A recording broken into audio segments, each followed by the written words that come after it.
கட்டி பால கறந்து வச்சா பால் திரிஞ்சு போனதுன்னு சொன்னாங்க.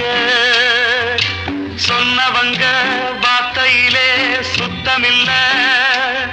அடி சின்ன கண்ணு நானும் அத ஒத்துக்கல்ல.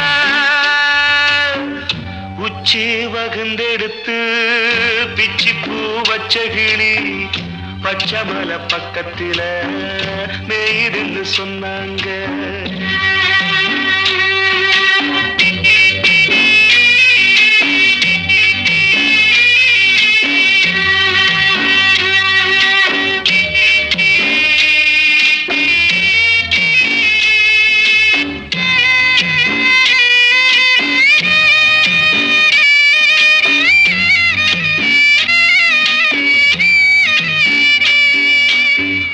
வட்டு கருப்பட்டிய